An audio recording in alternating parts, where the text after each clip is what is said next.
The moment I placed the pendant on the great stone table, the entire hall went silent. Not the kind of silence that falls between words, the kind that swallows them whole, the kind that makes your pulse loud in your own ears and turns every breath into a confession.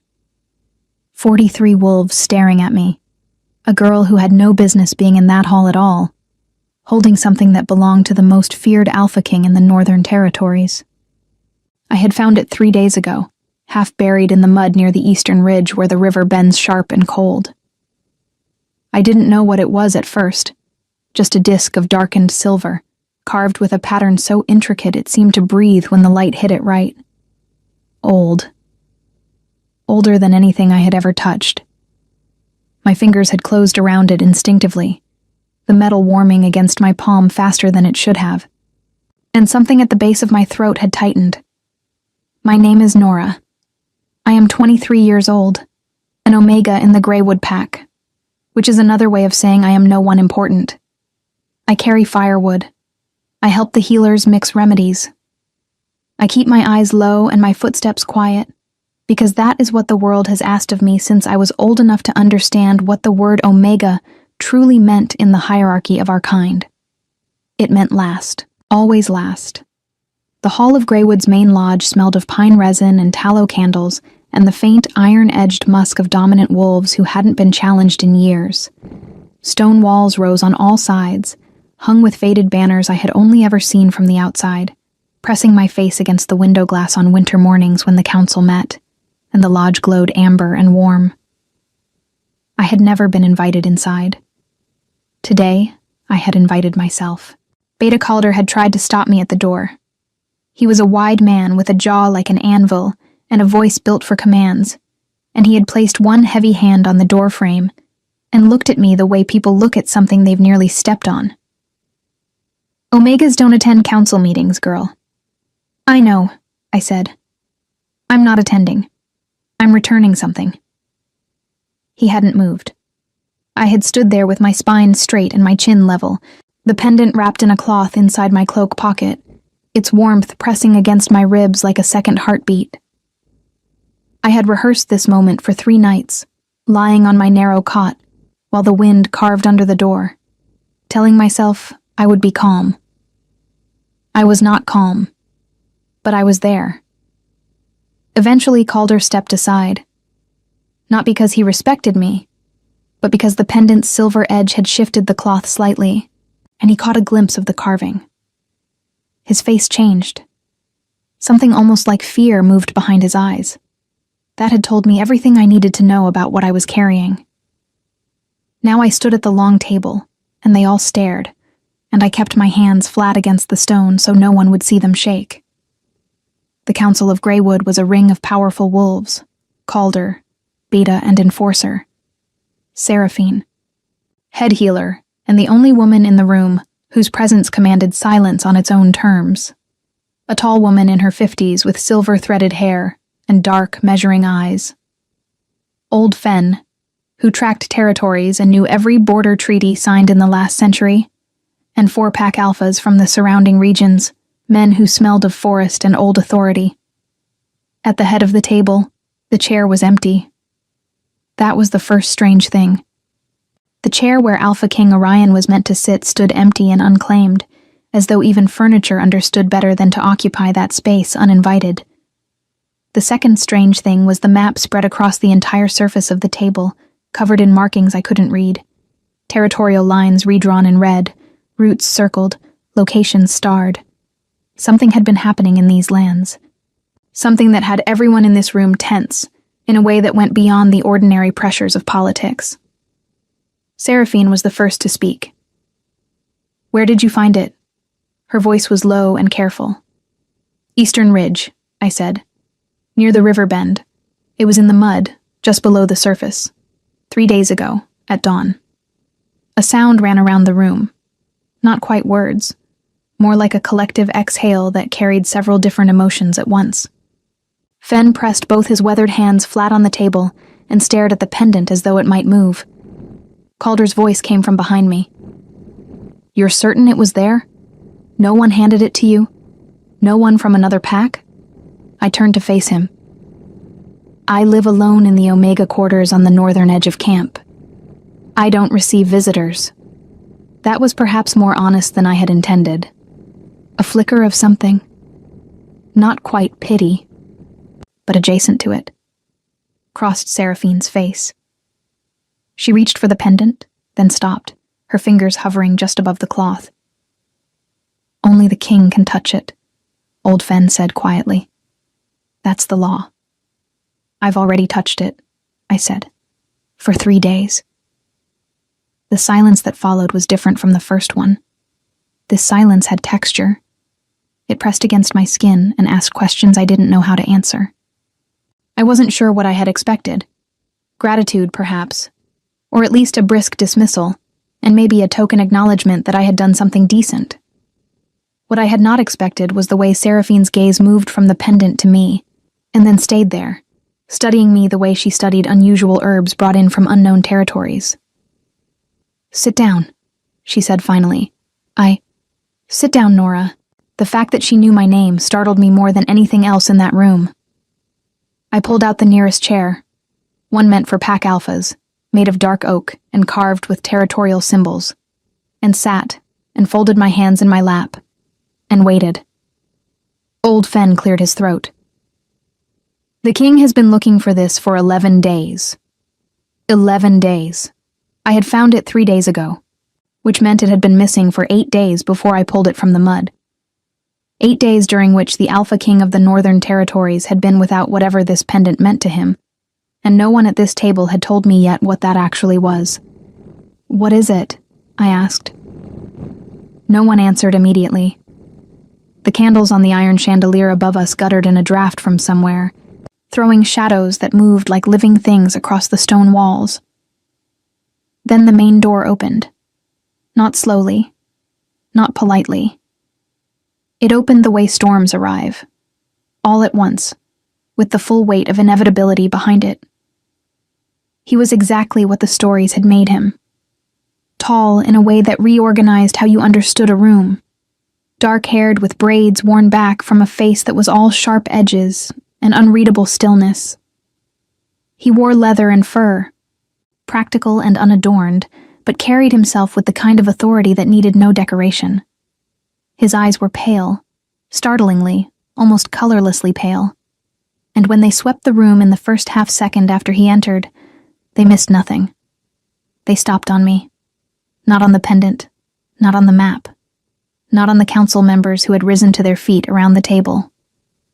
On me. I did not look away.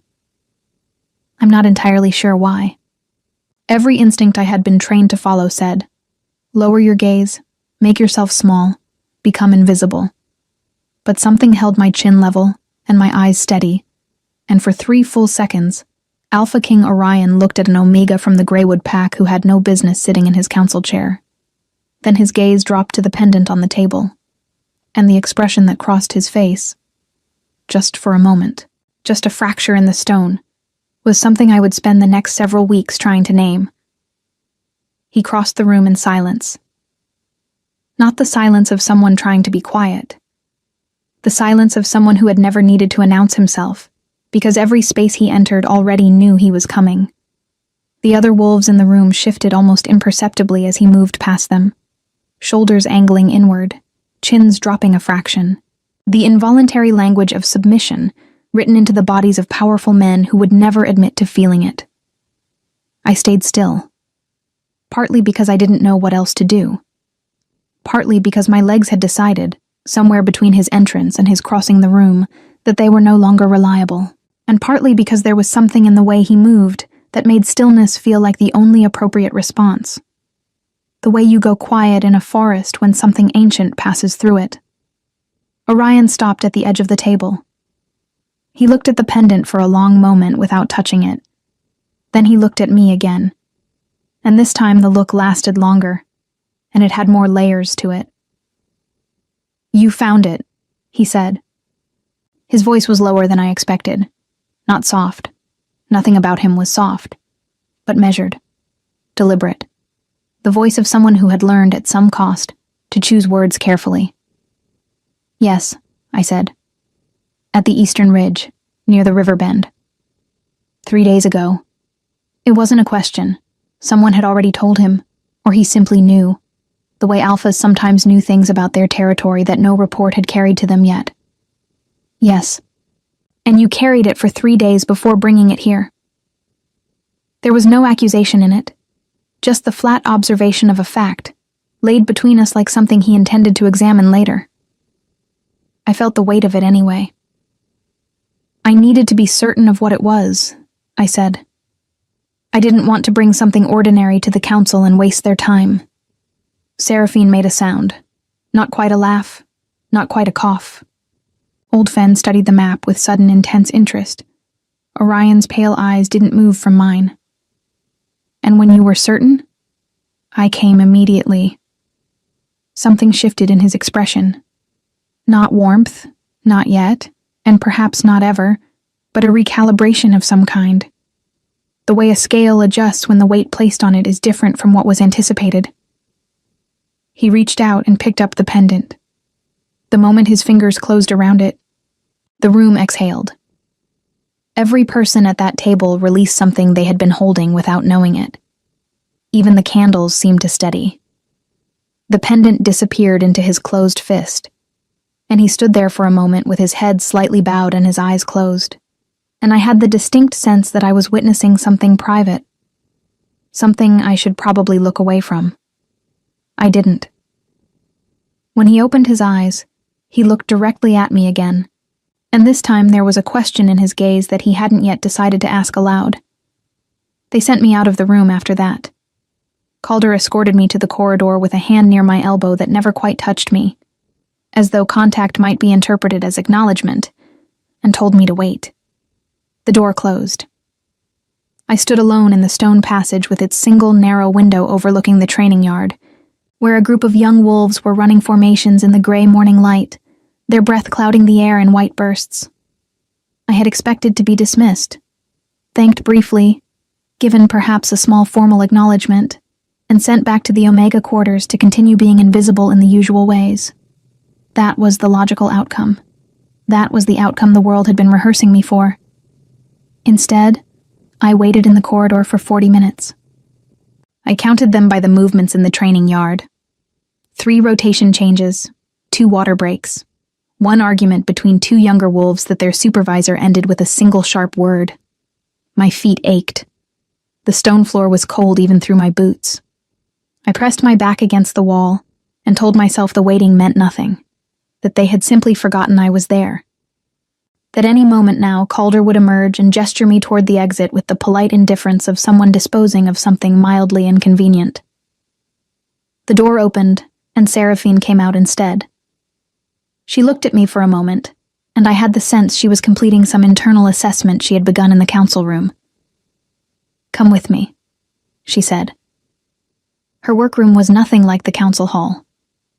Where that space was formal and heavy with authority, Seraphine's room was dense with life. Bundles of dried herbs hanging from the rafters, jars of tinctures lined along shelves in order of color and viscosity, maps of different kinds pinned to a corkboard near the window.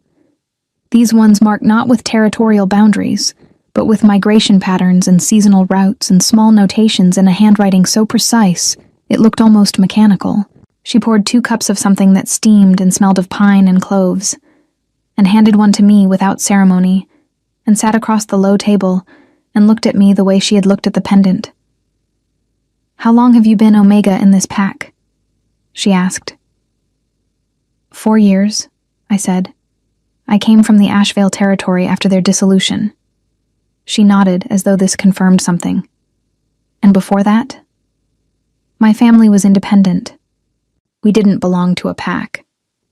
I paused. That's not uncommon for Omegas. No, she agreed. It isn't. She wrapped both hands around her cup. You held the pendant for 3 days, Nora. Most wolves who aren't the king can't hold it for 3 hours without feeling the effects. I looked at her. What effects? Disorientation, fever, a kind of pressure behind the eyes that builds until you have to put it down. She tilted her head slightly. You felt none of that? I thought about the 3 days.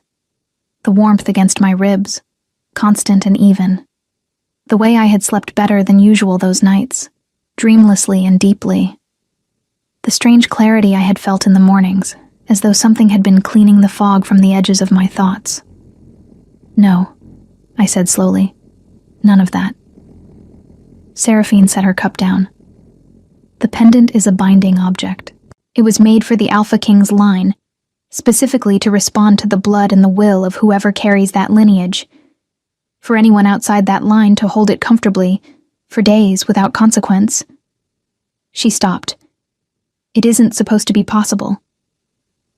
I sat with that for a moment. "I'm an Omega from a dissolved pack," I said. "I carry firewood and mix healing remedies. I know what you do here." She said it without unkindness. "I also know that isn't all you are." She picked her cup up again. "The king has asked to speak with you, this afternoon in the main study. I told him I would prepare you." "Prepare me for what?" She smiled, and it was a complicated smile, layered with things I couldn't fully read. "For the fact that your life is about to become considerably more complicated." I walked back to the Omega quarters in a state somewhere between numb and alert. The kind of suspended clarity that arrives after a shock has passed through the body, and the mind is still deciding what to feel about it. The morning had turned overcast, the sky pressing low and pale over the lodge rooftops, and the smell of coming rain moved through the camp in slow, rolling waves. My quarters were a single room at the northern edge of the residential block. Practical, sparse, mine. A narrow bed, a trunk for clothing, a small shelf where I kept 3 books I had traded work for over the years, and a window that looked out over the tree line into the dark beginning of the forest. I had always found the view steadying. The forest didn't care about hierarchy. The forest simply was. I sat on the edge of my bed and pressed my palm flat against my knee and breathed. The pendant had felt like a heartbeat. For 3 days it had felt like a second heartbeat. Calm and steady, just beneath the surface of my own. And I had genuinely believed that it was just a strange object, old and powerful in the abstract way that old things sometimes are, and that returning it would close the story neatly and deposit me back into my ordinary life. Outside my window, the first drops of rain began to fall through the pine branches, dark and quiet. I thought about pale eyes that had stopped on my face before they found the thing they were looking for. I thought about Seraphine's voice saying, "That isn't all you are." The afternoon felt very far away and very close at the same time. The main study smelled of old leather and wood smoke, and something underneath both of those things. Something darker and earthier that I couldn't name, but that settled in my chest the moment I stepped through the door, like a frequency my body recognized before my mind did. Orion was standing at the window when I entered. He had his back to the room, one hand braced against the stone frame, looking out over the same overcast sky I had been watching from my quarters. From this angle, with the gray light falling across his shoulders and the dark braids loose against his neck, he looked less like the figure from the stories, the undefeated king, the Northern Terror, the wolf no Alpha had challenged twice, and more like someone who had been standing at windows for a very long time, looking at things that weren't quite there anymore. Calder stood to the left of the door. He didn't acknowledge me when I came in. Old Fen sat in the corner with a ledger open in his lap, but his eyes weren't on the page. "Close the door," Orion said, without turning. I closed it. "Sit, if you want." There were 2 chairs near the fireplace, low and worn, the kind of furniture that had been used for actual sitting rather than display. I chose the one farther from the fire because the room was already warm, and because some instinct suggested I should leave the closer chair available. I sat. I folded my hands. I waited. He turned from the window after another moment, and I had the impression he had been using those final seconds to compose something, not his expression, which remained still and unreadable as before, but something interior, something he was choosing how to carry into the room. He crossed to the other chair and sat, and for a moment, he simply looked at me, and the firelight moved across his features and found the lines there. Not age, exactly, but weight. The particular weight of someone who has made decisions that cost more than they had budgeted for. "Seraphine tells me you had no reaction to carrying the pendant," he said. "She told me the same thing was unusual. It's more than unusual." He held my gaze steadily. "In 4 generations of my family's line, only those with direct blood connection to the original binding have been able to hold it without consequence. That is 3 people, all of them dead." A brief pause. "And now you." I didn't know what to say to that. I said what was true. "I don't understand what that means." "Neither do I yet." He leaned forward, elbows on his knees, and the posture made him look unexpectedly human. Not the Alpha King performing authority, but a man confronting a problem he hadn't anticipated. "Tell me about your family." So I told him. It wasn't a long story, or a remarkable one, not the way stories in that room usually went. My parents had been independent wolves, unaffiliated, moving between territories as work and season allowed. My father had been a craftsman, my mother a healer's assistant. They had both passed when I was 17, within the same winter of each other. And I had been alone since then, drifting between packs, taking work where I could find it, landing finally in Greywood because it was large enough that one more quiet Omega went unnoticed. Orion listened without interrupting. He was very good at listening, the kind of listener who makes no sound at all and watches your face rather than the middle distance, so that you become aware of each word as you release it. When I finished, he was quiet for a moment. "Your mother," he said. "Her name?" "Eyeless," I said. "Why?" He didn't answer immediately. He looked at the fire. Old Fen in his corner had stopped pretending to read. Calder's posture near the door had shifted. The anvil jaw tightened, the arms crossed, something that might have been discomfort moving behind his eyes. "There was a woman named Eyeless," Orion said carefully, "who served as a healer in the court of my father's pack 30 years ago. She left abruptly, without formal notice. It was noted at the time because she had access to certain restricted archives, including the archive where the binding records are kept." The fire popped softly. Rain moved against the window glass in slow, irregular patterns. "You're saying my mother was in your father's court," I said. "I'm saying it's possible." He looked at me again. "I'm saying the coincidence of your name, your lineage, and your capacity to hold that pendant without harm is the kind of coincidence I've learned not to trust." I sat with it. I turned it over the way you turn a stone over, not certain what's underneath, but knowing the turning is necessary. "What was in the binding records?" I asked. Another pause.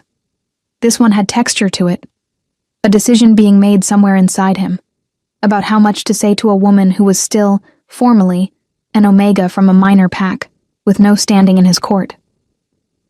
"Proof," he said finally, "that my line is not the only one capable of carrying the pendant's bond." The days that followed moved strangely. I was not sent back to my ordinary duties. No one formally told me this. No announcement was made. No status was changed. But when I arrived at the firewood station the morning after my meeting with Orion, the senior Omega in charge of work assignments gave me an odd look and said there had been a schedule adjustment, and that I was to report to Seraphine's workroom instead.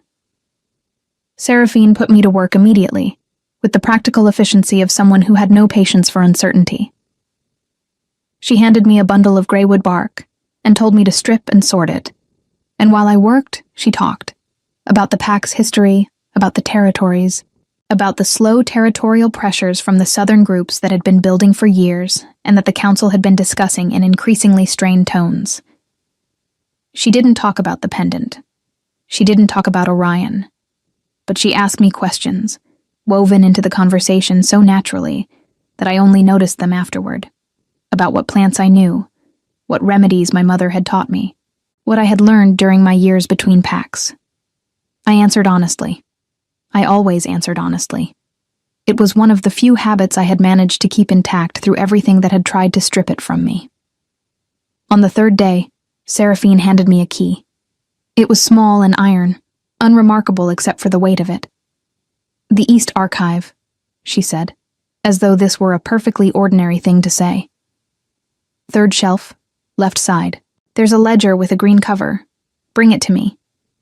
I looked at her. "Am I allowed in the East Archive?" She met my gaze without blinking. "You are now." The archive was a long, narrow room carved into the bedrock beneath the lodge, reached by a staircase that smelled of stone and time and the cold particular to underground places where the seasons don't reach. Lamps burned at intervals along the walls, low and amber, throwing more shadow than light. I found the third shelf on the left. The green ledger was there, old, its spine cracked with use, the cover faded to something closer to gray-green than true green. I pulled it out carefully, the way I had been taught to handle old things. It came loose from the shelf with a faint sound, like a breath released.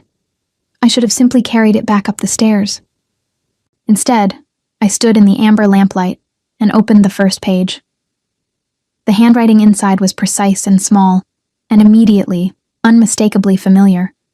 The same careful loops and deliberate spacing I had grown up watching form letters on scraps of paper in a cold kitchen, writing out remedies and lists, and occasionally, when she thought I was asleep, things that were neither.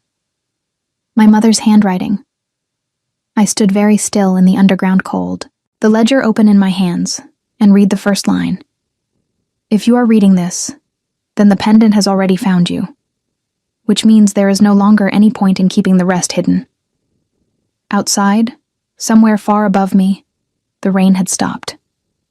The silence that replaced it was the loudest thing I had ever heard. I read the ledger twice standing there in the cold, and then I carried it upstairs and sat down on the bottom step of the staircase because my legs had made their decision again, and this time I didn't argue with them. My mother had written 31 pages in that small, careful hand. Not a journal. Not exactly. More like a document assembled with the deliberateness of someone who knows they may not be present to explain it in person. Dates, names, observations. The clinical precision of a healer's notes wrapped around something that was anything but clinical. She had been in the court of Orion's father for 2 years. She had worked in the healing wing, and she had been good at her work, and she had been trusted enough to be given access to the restricted archive where the binding records were kept. She had read those records, all of them. And what she had found there had frightened her enough to leave without saying goodbye to anyone. The binding, she had written, was not a simple royal artifact. It was older than the current king's line by several generations. Old enough that the original maker's name had been worn off the record through recopying. What remained was this. The pendant had been created as a peace object, a bridge between two lines that had been in conflict for so long that the conflict itself had become structural, woven into the way both lines understood themselves. The binding was meant to be held by both, not one or the other. Two people, two bloodlines. The pendant would recognize them both, respond to them both, and the holding of it together was supposed to seal something that words and treaties had failed to seal for generations. But somewhere in the intervening years, the second bloodline had been declared extinct. My mother had not believed this. "I have seen the secondary record," she had written, the one kept separately from the main archive, the one that was meant to be destroyed but wasn't, because the archivist at the time was too careful and perhaps too honest to burn something true just because it was inconvenient. The second line did not end. It dispersed. It went quiet. It learned, as subordinated things often do, to survive by becoming invisible. I read that line 3 times. Becoming invisible. I thought about 4 years of carrying firewood. I thought about lowered eyes and quiet footsteps, and the particular skill of moving through spaces without being remembered. I thought about how thoroughly I had learned it, how it had felt at times, less like survival and more like disappearance. I stood up. I carried the ledger to Seraphine. She was waiting for me. Not with surprise, with the particular stillness of someone who has been waiting and knows the waiting is almost over. She took the ledger from my hands and set it on the table between us, and looked at it for a moment before she looked at me. "You read it," she said. "Yes." "All of it?" "All of it." She nodded slowly. "How do you feel?" It was such a simple question for such a complicated answer. I sat down across from her and pressed my hands flat on my thighs and thought about it honestly. Because she deserved honesty. And because I was tired. Suddenly, bone-deeply tired. Of answers that weren't quite true. "Like something I built very carefully is coming apart," I said. "And I'm not sure yet whether what's underneath it is better or worse." Seraphine was quiet for a moment. Then, "Your mother came to me before she left. Not to tell me everything. She was too careful for that. But she left something with me. A sealed letter, with instructions that it was only to be opened if someone from her line arrived at this pack carrying the pendant without harm." She reached into the inner pocket of her coat and placed a small envelope on the table. Folded paper, sealed with plain wax, the seal unbroken. My name was written on the front, not in Seraphine's hand, in my mother's. I stared at it for a long time. The fire crackled softly. Somewhere in the lodge above us, voices moved through the corridors, the ordinary sounds of the pack's daily life continuing without pause or ceremony, indifferent to the fact that the floor of my world was rearranging itself. I picked up the envelope and broke the seal. The letter inside was short. 7 lines. My mother had always believed that the most important things could be said briefly, and that anything longer was usually fear padding itself out. "Nora, if you are reading this, you found your way to where you were always going to end up. I am sorry I couldn't tell you sooner. I am sorry for a great many things, most of which I hope you will eventually understand. The pendant will have already told you more than I can put in words. Trust what it made you feel, not what the world told you to feel about yourself. You were never last. You were never invisible. You were kept safe. And there is a difference. The king's line and ours were never meant to be in opposition. Remember that, when it matters. It will matter soon. Your mother." I folded the letter. I put it in my pocket. I kept my face very still. Orion found me that evening at the tree line. I hadn't planned to be there. I had simply walked until the lodge noise faded and the forest smell replaced it. Pine and cold earth and the faint mineral sharpness of the river somewhere below the ridge. The light was going, the sky turning the deep, uneven blue of early night. The first stars appearing above the canopy in 1s and 2s. I heard him before I saw him. Not footsteps. He moved too quietly for that. More a shift in the air, a change in the density of the silence, the way the forest adjusted its breathing around something large and deliberate moving through it. He came to stand beside me. Not close, a respectful distance, the width of a conversation rather than a confidence. He looked at the tree line the way I was looking at it, and for a moment neither of us spoke, and the evening settled around us like a third presence. "Seraphine told me you read the ledger," he said. "She also gave me a letter my mother left." A pause. "I didn't know about the letter." "I know. I could tell." He turned to look at me then, and in the low blue light, his pale eyes were almost silver, and the expression in them was something I hadn't seen on his face before. Not the measured authority, not the recalibration, not the careful choosing of words. Something rawer. Something that had been sitting behind all of those things waiting for an opening. "I owe you an explanation," he said. "You owe me nothing," I said. "You didn't know. Neither did I." "That's not the point." His voice had dropped. Not in volume, but in register. Something that made it feel like it was meant for this space rather than the council hall. For 11 days, the pendant was missing. 11 days during which every decision I made felt unmoored. Like navigating without a fixed point. He paused. I didn't understand why until today. I looked at him.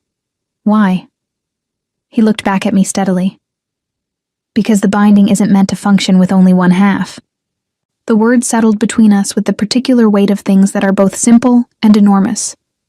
The kind of statement that rearranges the air around it when spoken aloud for the first time. I thought about the warmth of the pendant against my ribs.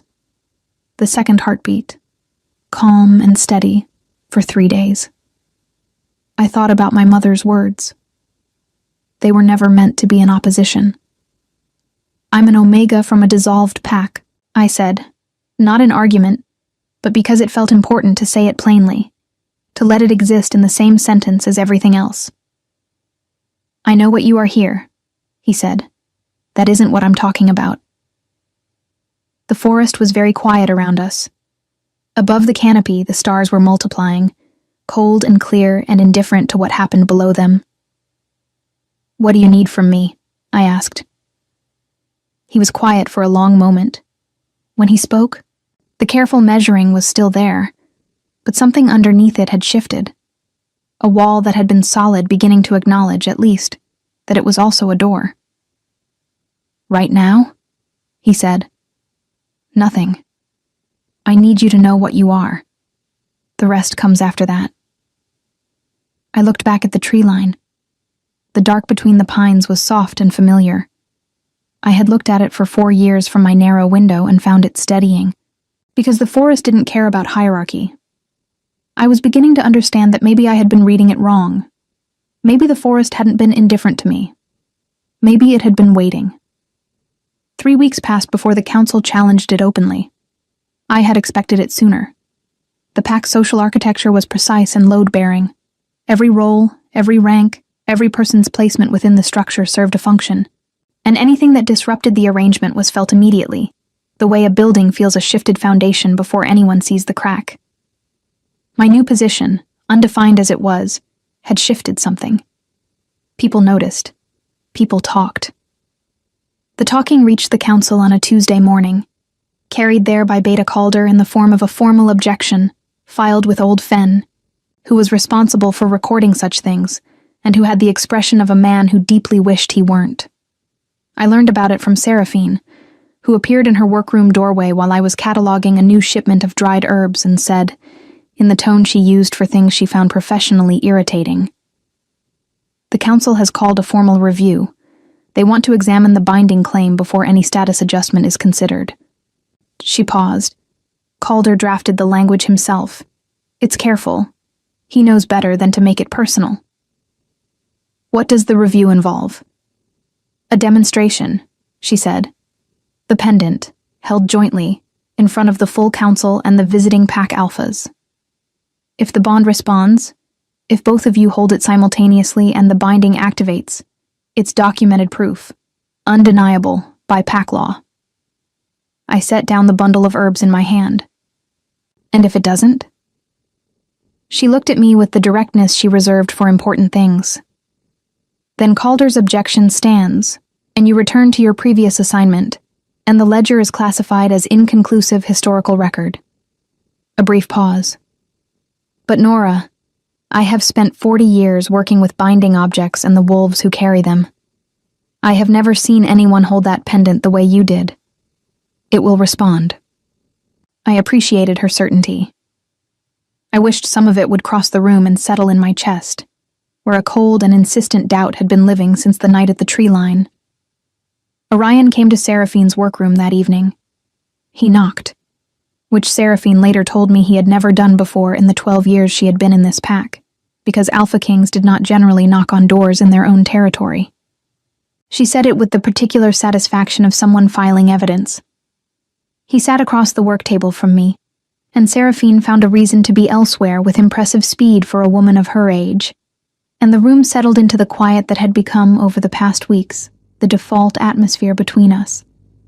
Not uncomfortable, not easy, but honest in a way that most silences weren't. You heard about the review, he said. This morning. Are you afraid? I considered the question without deflecting it. Of the demonstration failing? No. Of what it means if it doesn't fail? I looked at him. More than I expected to be. Something moved in his expression. Not surprise, but recognition. the look of someone hearing their own internal weather described accurately by someone else. "I was 26 when I took the Alpha King's position," he said. It came out without preamble, which was unusual for him. My father had held it for 30 years before me, and he was very good at it, very certain. He never appeared to doubt a decision once it was made. He looked at the pendant where it lay on the table between us, because Seraphine had asked to examine it that afternoon, and he had left it here when he came. I spent the first 3 years waiting to feel certain the way he did. It never came. Eventually, I understood that the certainty I was watching had been performance, a very good performance, by a man who was also underneath it, finding his way through the dark.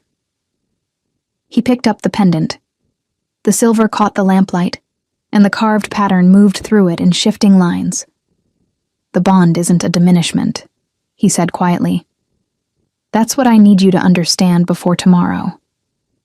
Whatever the council believes, whatever the politics of it become, the original binding was made by two people who understood that strength held alone eventually becomes rigidity. That flexibility requires partnership." He set the pendant down again. My line forgot that. We turned the pendant into a symbol of singular authority, and we lost what it was actually for. I looked at him across the table and thought about my mother's words. They were never meant to be in opposition, and thought about 4 years of making myself invisible, and thought about the steady warmth of the pendant against my ribs for 3 days, and the clarity of those mornings. "I'm still an omega in this pack," I said. "Whatever the binding says, that's still what the structure says." "The structure," he said, "is a thing built by people. It can be rebuilt by people." He met my gaze directly. "If you're willing." The lamp between us burned steadily. Outside the workroom window, the night camp sounds drifted in softly. Voices, a distant fire, the particular quiet rhythm of a large group of people settling toward sleep. My people, by 4 years of proximity, if not by formal belonging. People I had carried firewood for, whose remedies I had mixed, whose names I knew even when they didn't know mine. "Yes," I said. "I'm willing." The morning of the review arrived gray and sharp-edged, a cold front having moved in overnight and stripped the last softness from the autumn air. The full council assembled in the great hall. The visiting pack alphas were there, 6 of them now, a 7th having arrived 2 days prior from the Western Territories, drawn by the news that something unusual was occurring at Greywood. Calder stood at the head of the table with the formal objection document in hand, his expression professionally neutral in the way of someone who has prepared carefully for a confrontation they expect to win. I walked in with Seraphine on my left and Old Fen on my right, and if the two of them positioning themselves that way was deliberate, an old healer and a territorial historian flanking the Omega girl as she crossed the council floor, then it was the most quietly eloquent thing I had ever witnessed. Orion was already there, standing at the far end of the table, the pendant in his open palm. Calder read the objection. It was careful, as Seraphine had said, procedurally correct, invoking 3 separate pack laws regarding status claims and binding verification, giving no surface for emotion to grip. The visiting alphas listened. The council listened. I stood in the center of the hall and listened, and kept my breathing even, and did not look at my hands. When Calder finished, Orion spoke. He spoke for 6 minutes. I counted, because focusing on the counting kept everything else manageable. He laid out the history, the ledger, the letter, the archive records, the unbroken secondary bloodline that my mother had documented, and that his own family's archivist had, in one careful act of honesty decades ago, preserved instead of destroyed. He spoke without theater, without the performance of authority, just the flat, clean presentation of evidence by a man who had clearly decided that the most powerful thing he could do in that room was simply tell the truth. Then he held out the pendant toward me. I crossed the floor. The room was very quiet. I was aware of every face, Calder's careful neutrality, Seraphine's steady calm, Old Fen's attentive stillness. the visiting alphas leaning slightly forward with the focused attention of people witnessing something they hadn't expected to see today. I reached out and placed my hand over Orion's and closed my fingers around the pendant beside his. The warmth was immediate and enormous, not painful, not overwhelming, but total. The way a sound fills a room when it's exactly the right frequency for the space. It moved from the pendant through my palm and up my arm and spread across my chest, and I felt it meet something there that had always been present but unnamed, the way you feel a wind from a direction you'd stopped expecting. Old Fen made a sound. A quiet sound, but in that silence, it was very clear. The carving on the pendant's face was glowing. A soft amber gold light, subtle but unmistakable, tracing the pattern's lines with the slow, even pulse of something that had been waiting to be completed. Calder looked at it for a long moment. Then he set his objection document face down on the table. It was not a dramatic gesture. It was simply a man adjusting his position when the ground has demonstrably shifted, and doing it with more grace than I had expected from him. I found, in that moment, something almost like respect for him, for the willingness to let the evidence be the last word. What followed wasn't a ceremony. There was no formal investiture, no public declaration, no moment designed for remembrance. Instead, there was a week of quiet work. Seraphine, Fen, and 2 pack historians pulling every relevant record, cross-referencing the secondary bloodline documentation with pack law, building the legal framework with the careful patience of people who understood that structures built in haste don't hold. I sat with them for hours each day, reading documents I had never had access to before, learning the shape of a history that turned out to have always included me even when it appeared not to. Calder came to Seraphine's workroom on the 4th day. He stood in the doorway for a moment, and then he said, addressing the room generally rather than anyone in particular, "If you need the training roster adjusted to reflect the new arrangement, I can have it done by morning." Seraphine looked at him over the rim of her reading glasses. "Thank you, Calder. Morning is fine." He nodded and left, and nothing more was said about it by anyone. The visiting alphas departed over the following days, carrying word back to their own territories. I watched the last of their parties leave from the lodge steps on a morning that had turned unexpectedly clear. The sky washed bright after 2 days of rain. The mountains at the edge of the territory showing their snow-covered peaks for the first time that season. Orion came to stand beside me as the last riders disappeared into the tree line. "The southern territories will push back," he said, "when the word reaches them fully. They've been working toward a fractured north for years, and a confirmed binding changes their calculations significantly." "I know," I said. Seraphine briefed me. He looked at me. "You're not afraid of it." I didn't say that. I kept watching the tree line where the riders had gone. I said I know. Knowing and fearing aren't the same thing, and fearing something doesn't mean you can't walk toward it. A pause, then quietly, "No, it doesn't." We stood there for a moment in the cold, clear morning, the pack moving behind us through its daily rhythms. Voices and footsteps, and the distant metallic sound of the training yard.